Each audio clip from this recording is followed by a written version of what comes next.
माहिरी मेरे श्याम लग्यो संग डोल। कैसे संग में लगे रहते हैं। अब यहीं से हम कथा में प्रवेश करेंगे। कैसे लगे होते हैं। दुनिया तो श्री ठाकुर जी को ढूंढ रही है और ये ऐसे अलबेले ठाकुर हैं कि ये भक्तों को ढूंढ रहे हैं। साधु संत में भक्त में यही अंतर है। साधु साधना में लगा रहता है, वो भगवान को ढूंढता है, और भगवान जिसको ढूंढते हैं वही तो संत होता है, वही तो भक्त होता है। हाँ, ये नामदेव तुकाराम कोई सामान्य व्यक्तित्व नहीं है, ये अद्वितीय और अद्भुत व्यक्तित्व है। नामदेव जी महाराज क्या कहने। श्री नामदेव जी महाराज ऐसे हैं भैया, भगवान विट्ठल भगवान का निरंतर स्मरण करते हैं। विट्ठल पांडुरंग ऐसा अद्भुत प्रेम है, इनके बिना रहा नहीं जाता। भोजन करें तो पहले भोग लगा करके महाराज प्रातः काल उठें तो विट्ठल का नाम लेकर के नेत्र तरसते रहें इनके दर्शन के लिए।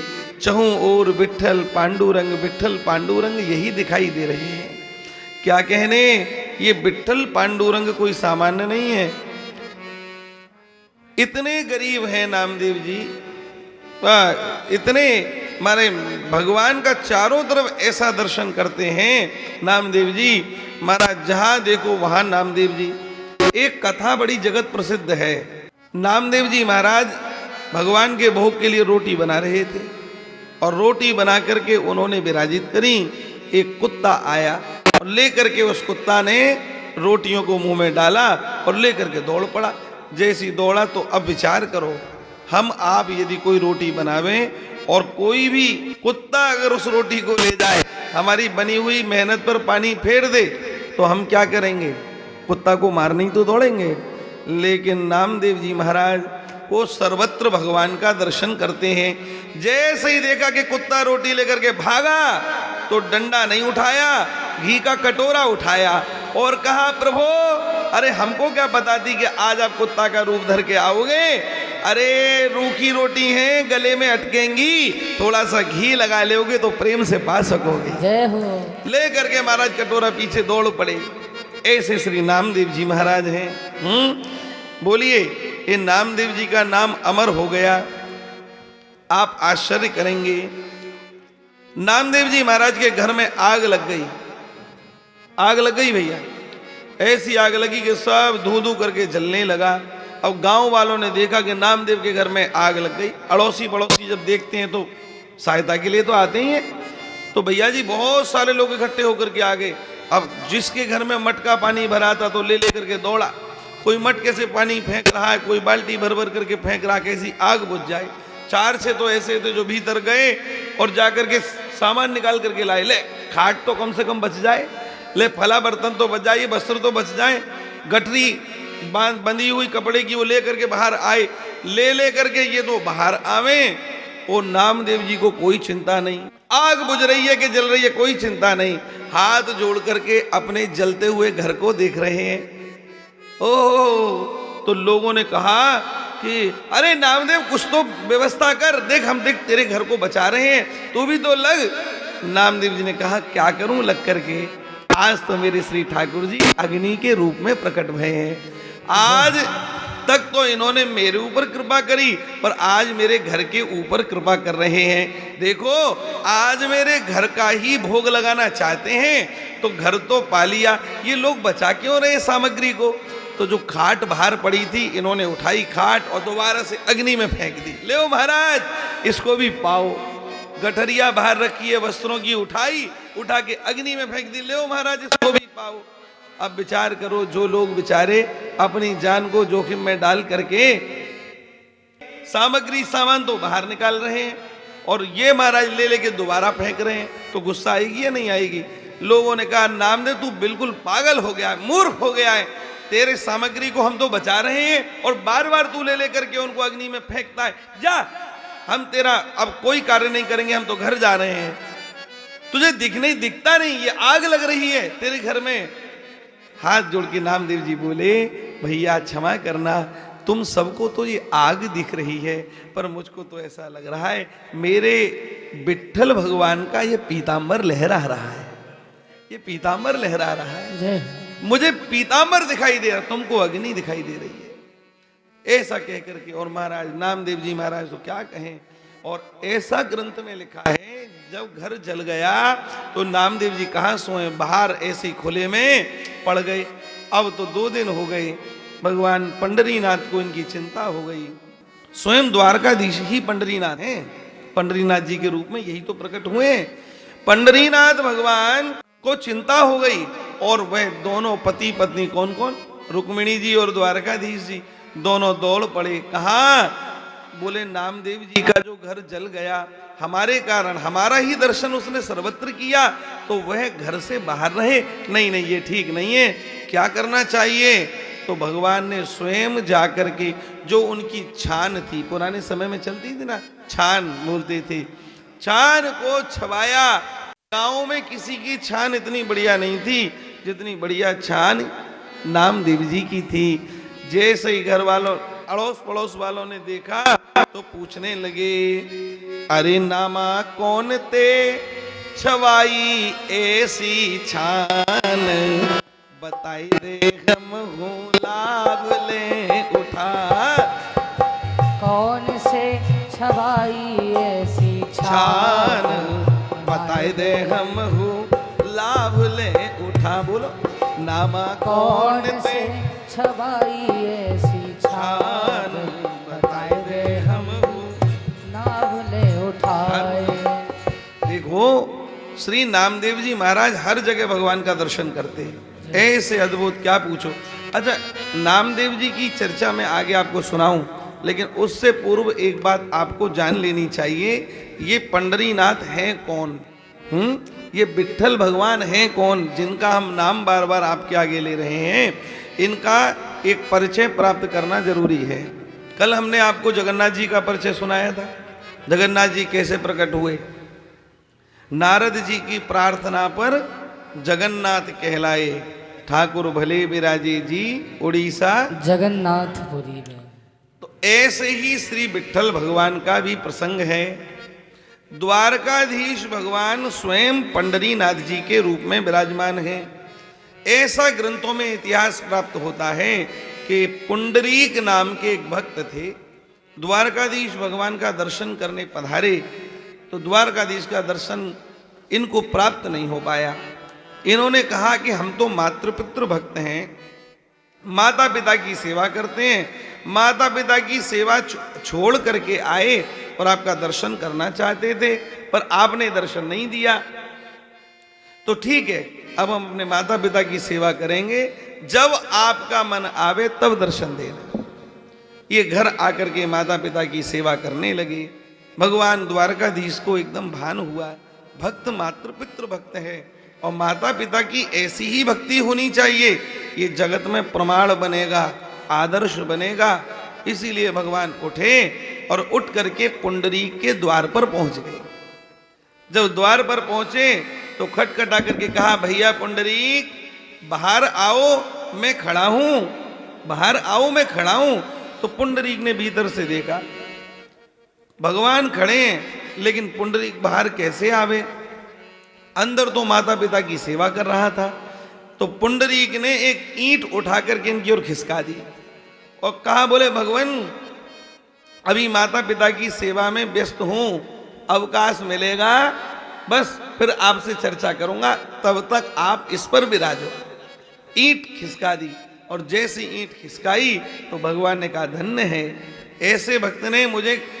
लोग तो मखमली को चादर पर विराजमान कराते हैं, स्वर्ण सिंहासन पर विराजमान कराते हैं, पर मैं उन स्वर्ण सिंहासन वालों का ही नहीं हूं। मैं तो कोई ईंट भी मुझे दे तो उसको भी मैं स्वीकार करता हूं। इस भाव के रक्षा के लिए, इस आदर्श की प्रतिष्ठा के लिए श्री ठाकुर जी ईंट पर खड़े हो गए, और ऐसे खड़े हो गए, यूं हाथ रखा ऐसे, और प्रतीक्षा करने लगे ईंट पर खड़े होके कि पुंडरीक आवे तो मैं इससे चर्चा करूं। महाराज जैसे यूं खड़े थे पुंडरीक के निकट में, जब पुंडरीक जी आए आकर के भगवान का खूब दर्शन किए और दर्शन करके निहाल हो गए। पुंडरीक भक्त को खूब भगवान ने आशीर्वाद दिया, मातृ पितृ भक्ति में तुम्हारा नाम जगत प्रसिद्ध होगा, और सुनो तुम्हारे कारण आज एक प्रतिष्ठा और होगी। मुझे अब भविष्य में, आज तक मुझे कोई ऐसा भक्त नहीं मिला जिसने मुझे ईंट पर बिठाया हो। ईंट समझ गए ना आप, इष्ट का ईंट है, तो ईंट पर बिठाया हो, तो पहला आज ऐसा भक्त है जिसने मुझे ईंट पर। तो लोग ये ना कहें कि भगवान तो केवल स्वर्ण सिंहासन पर विराजते हैं, भगवान ईंट पर भी, प्रेम से दी गई ईंट पर भी विराज सकते हैं। ये आदर्श होगा, तो मैं यहीं खड़ा हूं और आज से यहीं खड़ा रहूंगा। ऐसे भगवान खड़े हो गए, तो आने वाले समय में नाम पड़ गया इट्ठल। ईंट पर खड़े इसलिए इट्ठल, और अपभ्रंश हो करके धीमे धीमे वही नाम इट्ठल से पड़ गया विट्ठल। बोलिए विट्ठल भगवान की जय हो। विट्ठल बढ़ गया भैया। दो नाम है इनके, एक पंडरीनाथ। पंडरीनाथ क्यों कहते हैं? पुंडरीक भक्त के नाथ हैं। जिस भक्त के कारण आए ना, तो उसका नाम पुंडरीक भक्त, और पुंडरीक के नाथ हैं तो इसलिए पंडरीनाथ नाम पड़ा। और दूसरा नाम क्या पड़ा? विट्ठल।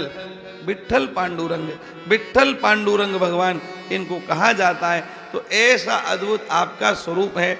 अच्छा क्या कहें, यही एक ठाकुर जी पूरे भारतवर्ष में ऐसे हैं। महाराष्ट्र है ना, महाराष्ट्र, और महाराष्ट्र में सोलापुर डिस्ट्रिक्ट है, सोलापुर में ही है ना, सोलापुर के निकट में, हाँ कितनी दूरी है भैया बता रहे हैं? 56 किलोमीटर दूरी है सोलापुर जिले में। वो क्षेत्र सोलापुर जिले में आता है, और वहां पर नदी बहती है, नदी है चंद्रभागा नदी। चंद्रभागा नदी के किनारे ये मंदिर विराजमान है। एक विशेषता इस मंदिर की है, ध्यान से सुने आप लोग, एकदम एक शब्द भी कथा का छूट न जाए, ये विचार करके आना चाहिए। बाबूजी ये कथा हमको वैचारिक रूप से यहां से यहां करती है। व्यक्ति की महिमा उसके शरीर से नहीं है, उसके धन से नहीं है, उसके विचारों से है। आप विचार करें, एक किसान का बालक पढ़ लिख करके विचारों में ही तो उत्कृष्ट हो जाता है, तो अधिकारी बन जाता है। एक चपरासी, भगवान ने उसको भी आंख कान नाक मुंह वही दिए जो हमको दिए, विचार करें। पर एक अधिकारी आईएएस रैंक का, एक क्लेरिकल डिपार्टमेंट में भी, एक चतुर्थ श्रेणी का भी है, ये सब हैं। पर वो सब के सब अपने विचार, अपनी योग्यता, अपने अनुभव, इन सब के आधार पर ऊपर नीचे है। कथा मनुष्य को देवत्व तक पहुंचाती है। कथा अगर व्यक्ति ना सुने तो देवत्व तक नहीं पहुंच सकता, उसका पतन होता है। आजकल बॉलीवुड की फिल्मों पर लोगों ने अपना जीवन जीना शुरू कर दिया है। महान पतन हो रहा है लोगों का, महान पतन। आप देखो महाराज, जहां जाओ वहां परम मांगलिक कार्य, जो विवाह का कार्यक्रम है, उसको ऐसे बॉलीवुड के आधार पर कर दिया है कि महाराज जहां देखो वहां पापाचार, दुराचार, अनाचार यही हो रहा है। परम पुण्यवर्धक महाराज, विवाह के कार्यक्रमों में देवता आते हैं, देवता पुष्प वर्षा करते हैं, वहां तो किसी को कोई मतलब नहीं, डीजे पर डांस करना। और जिस ब्याह में वो नहीं हुई, हाँ, तो उस ब्याह को तो आज हल्का माना जाता है। अरे बोले इन ऐसे कर दिया, पैसा तो इतना है इनके पास, पर बताओ वो है ही नहीं, कड़वी दवाई है। हाँ, उसको हल्का माने पाप करने को इस कलिकाल में स्टेटस सिंबल माना जाता है। ये है क्योंकि हम लोग वैचारिक रूप से बहुत नीचे गिर चुके हैं। धन तो बढ़ गया, प्रतिष्ठा बढ़ गई, और मकान दुकान भी खूब बन गए, लेकिन विचारों से हम बिल्कुल शून्यता की ओर हैं। कल हमने एक ग्रंथ में सुंदर बात, बिंदु में सिंधु, सजल भैया की कक्ष में प्राप्त हुई, तो हमने उस ग्रंथ को उठा के देखा, तो उसमें एक सुंदर बात लिखी थी। ध्यान से सुने आप लोग मेरी बात को, माता जी सुनो। उसमें एक बात लिख रही थी कि मनुष्य योनि सर्वश्रेष्ठ योनि है, सर्वश्रेष्ठ योनि। तो बोले वहां पर श्री स्वामी रामसुखदास जी महाराज जी बात कह रहे हैं कि लोगों ने इसको मनुष्य शरीर मान लिया, मनुष्य योनि शरीर है, ये शरीर बार बार नहीं मिलेगा। शरीर की प्रधानता नहीं, यहां मनुष्य योनि को श्रेष्ठ उसके विचार और विवेक के कारण बताया गया है। माने विचार विवेक केवल मनुष्य योनि में है, अन्य योनियों में यह है नहीं। इसलिए विचारों की वजह से मनुष्य शरीर को सर्वश्रेष्ठ बताया गया है, उत्कृष्ट बताया गया है। और हम लोग उस शरीर की अवहेलना करते हैं, वैचारिक रूप से बिल्कुल निम्नता की ओर पहुंच जाते हैं। क्षमा करिएगा, हम लोग भोगों को भोगते तो हैं, लेकिन वास्तविकता तो यह है कि भोग हम नहीं भोगते, भोग हमको ही भोग लेते हैं। माने हमने मदिरा पी तो मदिरा खत्म नहीं हुई, हम ही खत्म हो लिए। हमने तंबाकू खाया तो दुनिया में से तंबाकू खत्म नहीं हुआ, हम ही खत्म हो लिए। बोलो, हमने भोग भोगे या भोगों ने हमको भोग लिया? विचार करो। ये वैचारिक रूप से उत्कृष्ट होने का समय है। कथा आपको यहां से यहां पहुंचाती है, कथा आपको देवत्व तक पहुंचाती है और इतना पवित्र कर देती है, इतना पवित्र कि फिर गिरधर गोपाल आने के लिए मचल पड़ते हैं, मचल जाते हैं। रुक्मिणी जी केवल कथा सुनती थी भगवान की। उस समय कोई व्हाट्सएप और वीडियो चैट और कॉल नहीं था, है ना, कि आज कितनी भी विदेश में रहने वाला व्यक्ति भी निकट दिखाई देता है। केवल रुक्मिणी जी भगवान के मंगलमय प्रसंगों को सुनती थी, भगवान की महा महिमा को सुनती थी। उस महिमा को सुन सुन करके भगवान के प्रति प्रेम हो गया। और ऐसा प्रेम हुआ कि एक पत्र लिख दिया, मैंने आपको स्वीकार कर लिया है हे नाथ, अब आप मुझे स्वीकार करें। मेरा भाई रुक्मी मुझको एक दुष्ट के हाथों सौंप रहा है, शिशुपाल चरित्र से बढ़िया नहीं है, आप कृपा करें नाथ, मैंने आपको ही बर लिया है, अब आप मुझे स्वीकार करें। और भगवान महाराज बीच विवाह के मंडप से रुक्मिणी जी को उठाकर के ले आए। यज्ञ पत्नियां, यज्ञ ऋषियों की पत्नियां मथुरा में केवल मालिन से, गोकुल में मालिन, नंदगांव में मालिन जाती थी भगवान के श्रृंगार के लिए, फूल माला देने के लिए। और जब आती तो यज्ञ पत्नियां सुनती थी श्री कृष्ण कैसे हैं, तो श्री कृष्ण के सुंदर रूप लावण्य का वर्णन करती थी। मालिन, मालिन बिना पढ़ी लिखी मालिन, और ऐसा वर्णन करती, वर्णन सुन करके भगवान से प्रेम हो गया।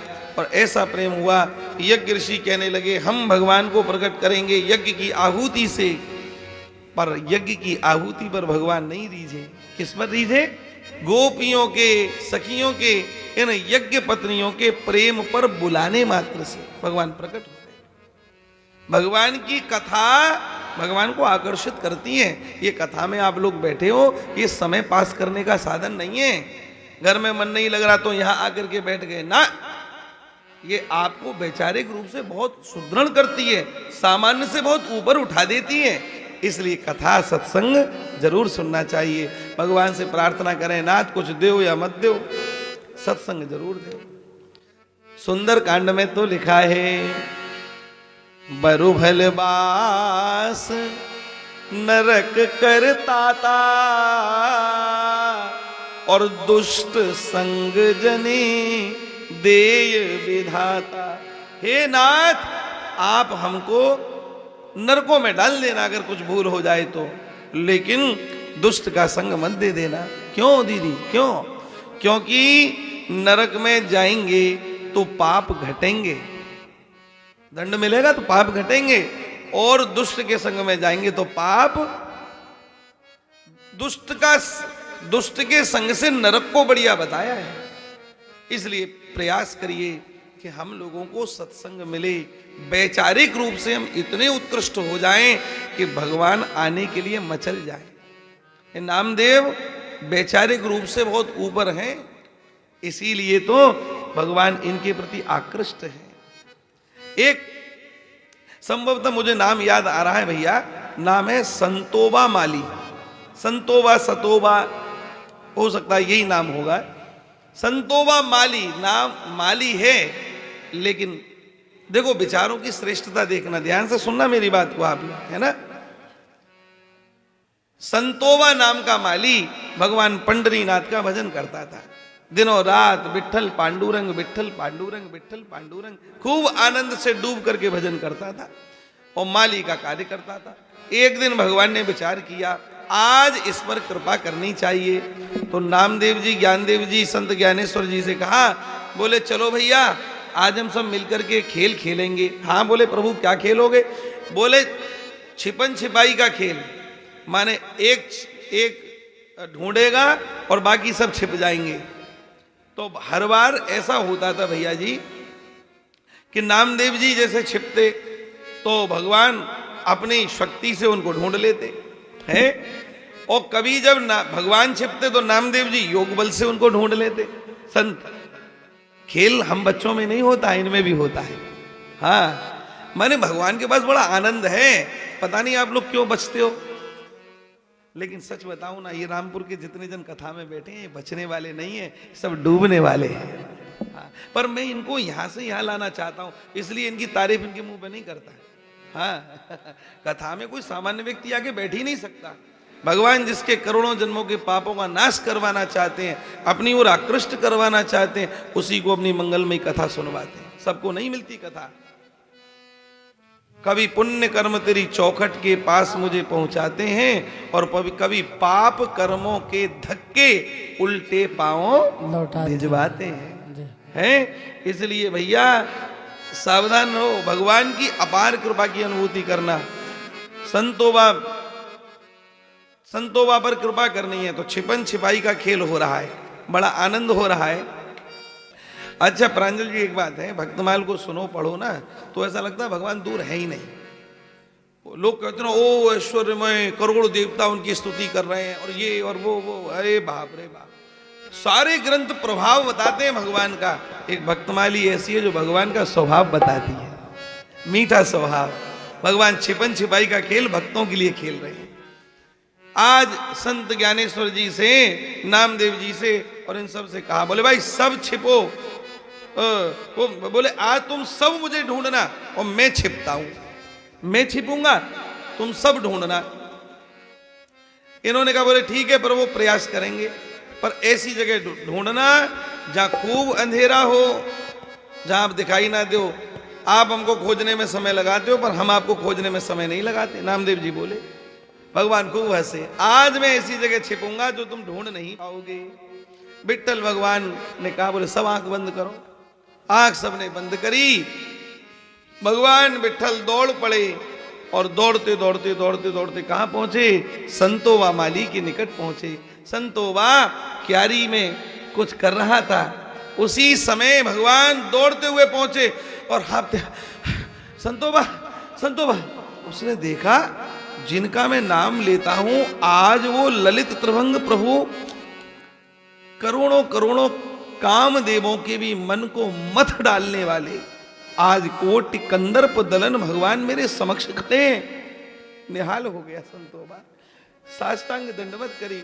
अरे संतोबा ये दंडवत का प्रणाम नहीं है, शुद्ध से एक बहुत विशेष काम है। क्या प्रभु क्या काम है बताइए ना, आप आदेश करें, मैं किस सेवा में आपकी मैं काम आ सकूं, बताइए प्रभु नाथ बताइए। बोले मैं छिपन छिपाई खेल खेल रहा हूं और मुझे छिपना है, मुझे कोई स्थान बता, मैं कहां छिपूं? अरे मुझे नामदेव ज्ञानेश्वर तुकाराम ये सब ढूंढ लेते हैं, मैं कहां छिपूं, जल्दी मुझे बता जल्दी। संतोबा ने विचार किया मैं कहां भगवान को छिपाऊं, इधर उधर देखा कोई स्थान नहीं दिखाई दिया। हाथ में खुरपी लगी थी, छाती पर चलाई और कहा प्रभु मेरे हृदय में सबसे अधिक अंधकार है, आप आओ और मेरे हृदय में छिप जाओ, कोई आपको ढूंढ नहीं सकता। बोलो भक्त वत्सल भगवान की जय हो। संतोबा माली के ऊपर भगवान निहाल हो गए। विचार करिए, है तो माली, माली को लोग अनपढ़ मानते हैं, लेकिन क्या ये अनपढ़ है? अरे वेदों की ऋचाएं जिनको ढूंढते ढूंढते हार जाती हैं, ना इति नेति नेत बोलती हैं, वो ठाकुर जी संतोबा के निकट आकर के कहते हैं मुझे छिपने की जगह बता, और संतोबा भी इतनी ऊपर की स्थिति कह देता है जिसके आगे सारी वेद मौन हो जाते हैं, सारे शास्त्र मौन हो जाते हैं। और क्या कहा? प्रभु मेरे हृदय में सबसे अधिक अंधकार है, अब यहां आकर के छिपो। छाती पर महाराज रक्त की धार बह निकली। श्री ठाकुर जी कहां इतनी बात को सहन कर पाए, हृदय से लगा लिया, धन्य धन्य धन्य संतोबा धन्य, कैसे तेरे हृदय में छुपूं, वहां अंधकार नहीं, वहां तो प्रकाश ही प्रकाश है। संतोबा पर कृपा कर रहे थे, उसी समय महाराज आह्वान किया, नामदेव तुकाराम आओ और आकर के संतोबा पर कृपा करो। दौड़ करके महाराज ये सब पहुंच गए और क्या देखा कि श्री विट्ठल भगवान और संतोबा आलिंगन में खड़े हुए हैं, दोनों हृदय से लगे हुए हैं। धन्य हो प्रभु, आपकी लीला अपरंपार है। ऐसे संत कृपा करते हैं। हम लोग भगवान पर भरोसा ही नहीं कर पाते, क्षमा करिएगा। भाई मीरा जी ने भरोसा किया, मीरा जी की विलक्षण स्थिति को देख करके, भगवदीय स्थिति को देख करके दुनिया के लोग समझे मीरा को कोई भूत चढ़ गया है या कोई बीमारी लग गई है। तो मैया ने एक दिन वैद्य को बुला लिया, अरे वैद्य जी हमारी मीरा की नाड़ी को देखो, पता नहीं इसको क्या हो गया है, इसका और कामों में मन ही नहीं लगता, ऐसा करती सब बात कहने लगी। वैद्य जी आए मीरा जी के निकट। मीरा जी को तो भान हुआ मां ने वैद्य बुलाया है और ये मेरा रोग सही करेगा। मीरा ने कहा, मां जो मीरा विदा होते समय कह रही है, मां ने खूब सारा दहेज दिया, लेकिन उस समय कहती हैं, अरे देवो गिरधारी लाल जो निहाल कियो चाहो, देवो गिरधारी लाल जो निहाल कियो चाहो, अरे और धन माल सब राखिए उठाए के। मां देना हो तो वो गिरधर की मूर्ति मुझे दे दो, इस धन का मैं क्या करूंगी, जिसके संग बरी हूं ना, उन गिरधर गोपाल को मुझे दे दो मां, मुझे दे दो। उन गिरधर गोपाल को लेकर के मीरा जी अत्यंत आह्लादित हुई है। वही मीरा कह रही है, मां तुम मेरी पीड़ा को नहीं समझ सकती, तुम क्या ये वैद्य जी भी नहीं समझ सकते। मीरा जी के पदों में प्राप्त होता है, मीरा की तब पीर मिटे जब वेद सांवरियो हो। जय हो। वेद रूप में सांवरी आवेंगे तब मीरा की पीर मिटेगी। ऐसे मीरा की पीर मिटने वाली नहीं है, ऐसा अद्भुत आनंद है, क्या कहना महाराज, क्या कहना। तो लोग बाग तो वैचारिक रूप से इन सबको हल्का मानते हैं, पर वैचारिक रूप से ये सब बड़े उत्कृष्ट हैं, बहुत ऊंची सोच है। हम लोग वहां तक नहीं, कथा सुन सुन करके पहुंच जाओगे। कथा का रस ऐसा ही है। अरे जब संत मिलन हो जाए, जब संत मिलन हो जाए, तेरी वाणी हरि जस गाए, तेरी वाणी हरि जस गाए। आप लोग मेरे समक्ष ऐसे मत बैठा करो, ऐसे एकदम बैठे रहते हो। जैसे हम बोलें स्वर लहरियां कान में पड़े, उसी समय एकदम शरीर में करंट आ जाना चाहिए, है? हाँ, करंट बाबूजी वहां दौड़ता है, लोहा से लोहे में तो पहुंच जाता है, अब प्लास्टिक में नहीं पहुंच पाता है ना? क्यों जी? तो प्लास्टिक मत बनो, लोहा बनो, है? सभी बोलो मिलकर के, ताली बजा के आनंद से। अरे जब संत मिलन हो जाए, जब संत मिलन हो जाए, जब संत मिलन हो जाए, जब संत मिलन हो जाए, तेरी वाणी हरि जस गाए, तेरी वाणी हरि जस गाए, तेरी वाणी बोलो, तेरी वाणी हरि जस गाए, तेरी वाणी हरि जस गाए। इतना समझ लेना, ओ अब इतना समझ लेना, क्या अब हरि से मिलन होगा, ओ तब इतना समझ लेना, अब हरि से मिलन होगा।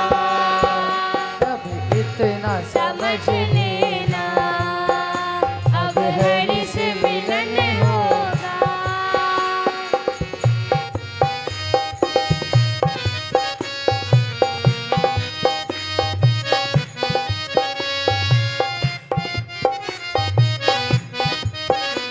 ताली की सेवा खूब करो बढ़िया से।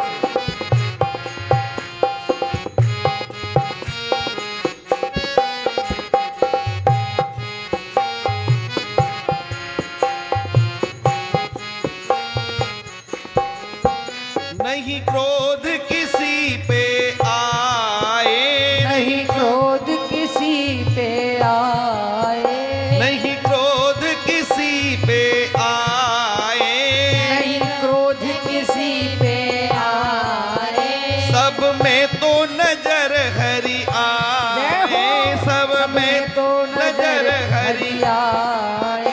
भैया ये कहना बड़ा आसान है पर कर पाना मुश्किल है, लेकिन सत्संगी जीव इस कार्य को बड़ी आसानी से कर लेता है।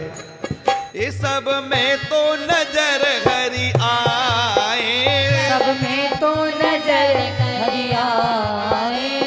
सत्संगी जीव पहचान लेता है, दुनिया के लोग नहीं पहचान पाते। दुनिया के लोग बाह्य जगत को देखते हैं, अंतर जगत को जो देखने वाला वो सत्संगी होता है। और जिसने अंतर जगत को देख लिया उसको सब में परमात्मा दिखाई देगा।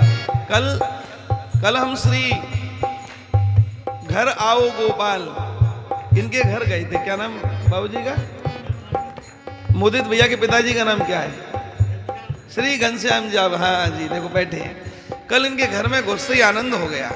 वाह, बाहर लिख रहा था, बड़े छोटे अक्षरों में नहीं बड़े बड़े में लिख रहा था, घर आओ गोपाल। अरे हमने कहा ये घर नहीं है, ये तो मंदिर है। कितने दिन से लिखा होगा, कभी तो दीनदयाल के भनक पड़ेगी, कभी तो सुना होगा उन्होंने, और निश्चित रूप से ये गोपाल का ही घर बन चुका है। ऐसा भाव बना। हम भीतर गए, इतनी सेवा, इतना बढ़िया सबका भाव, क्या पूछो, बड़ा आनंद आया। कल हमने इनके यहाँ पर एक बात इनको सुनाई। कल सत्संग हुआ तो हमने इनको एक बात कही, बहुत सुंदर बात। हमने इनसे कहा ये आपका इतना बढ़िया घर है, आपको पंखे दिख रहे, फानुस दिख रहा है, ट्यूबलाइट दिख रही है, पर ये तो बाह्य जगत है, भीतर इसमें जो करंट प्रवाहित हो रहा है वो सब में एक तो एक सा है, और वही करंट ऐसा है जो दिखाई नहीं दे रहा, वो बाकी सब दिख रहा है। यही बाह्य जगत है और यही अंतर जगत। अंतर जगत वही करंट है और बाह्य जगत ये जो दिख रहा है ना, सब यही है। हम लोग यहाँ तक तो सीमित हो जाते हैं पर भीतर का करंट देख नहीं पाते। इसीलिए हम लोग सिया राम में सब जग जानी कर ही नहीं पाते। यदि हम लोग उस करंट तक पहुंच जाएं, हमारा चिंतन इतना ऊंचा हो जाए कि हम उस दिव्य शक्ति को पहचानने लगे, तो फिर दुश्मन में भी भगवान और दोस्त में भी भगवान दिखाई देने लगे।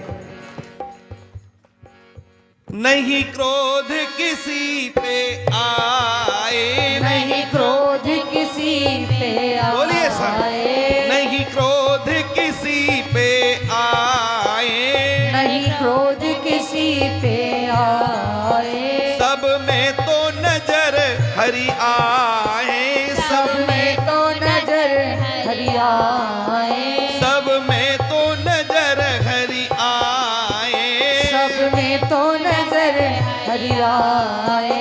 अब इतना समझ लेना, जय हो।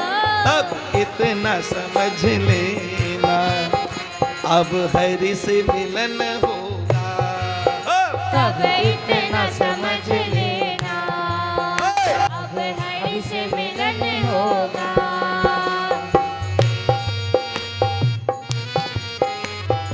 श्री वृंदावन बिहारी लाल की, पंडरीनाथ भगवान की।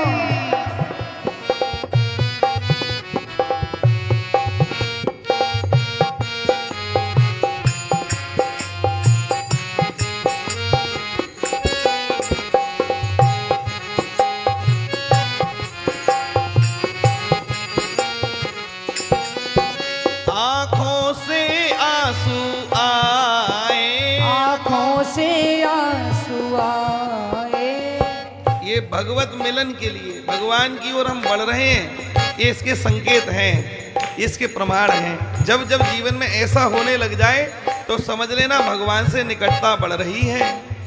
नहीं क्रोध किसी पे आवे, सब में हरि दर्शन होने लगे, समझ लो निकटता बढ़ रही है। भगवान की गोद में बैठने के हम अधिकारी बन रहे हैं।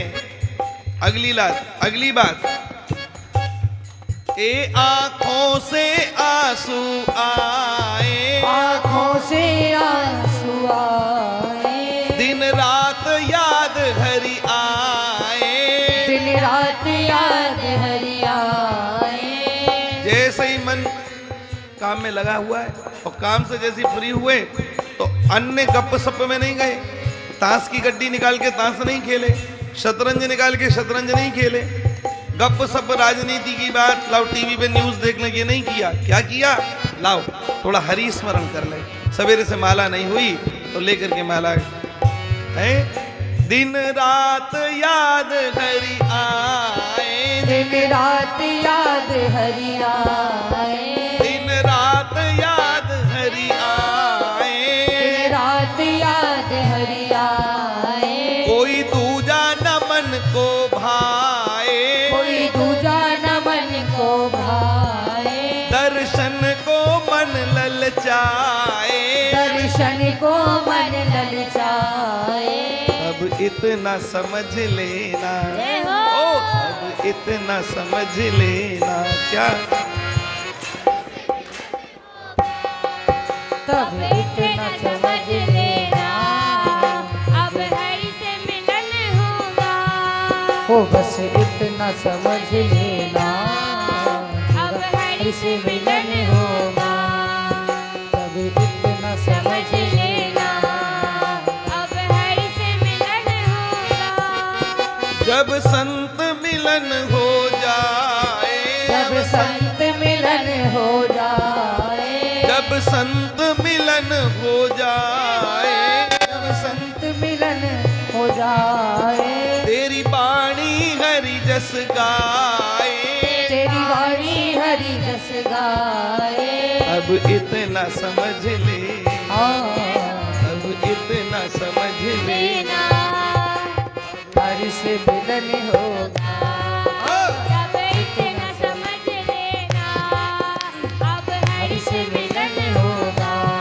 ए हरि बोल हरि बोल हरि बोल हरि बोल हरि बोल हरि बोल हरि हरि बोल, और हरि बोल हरि बोल हरि बोल हरि बोल गौर हरि बोल, हरि बोल, हरि बोल, हरि बोल, और हरि बोल हरि बोल हरि बोल हरि ओ बोल हरि बोल, हरि बोल, हरि बोल, हरि बोल, हरि बोल हरि बोल हरि बोल हरि बोल हरि बोल हरि बोल हरि बोल, हरि बोल हरि बोल, हरि बोल हरि बोल, हरि बोल हरि बोल, हरि बोल हरि बोल, हरि बोल हरि बोल हरि बोल हरि बोल हरि बोल, हरि बोल, हरि बोल, हरि बोल, और हरि बोल हरि बोल हरि बोल हरि बोल हरि बोल, हरि बोल, हरि बोल, हरि बोल, और हरि बोल हरि बोल जय हो, हरि बोल हरि बोल हो गौर हरि बोल, हरि बोल, हरि बोल, हरि बोल। जय जय श्री राम जय जय जय श्री राधे, जय जय श्री राधे।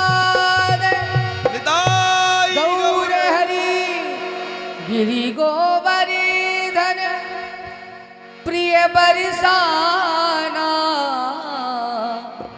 वो राधा कुंड बुलाए, हरे राम याद हरि की आए, आए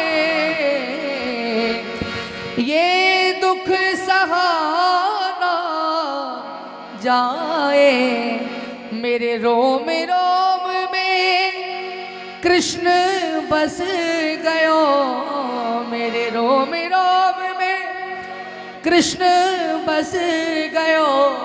दूजा कैसे समाए, हाँ दूजा कैसे समाए, हाय राम याद हरि की आए। गोविंद भगवान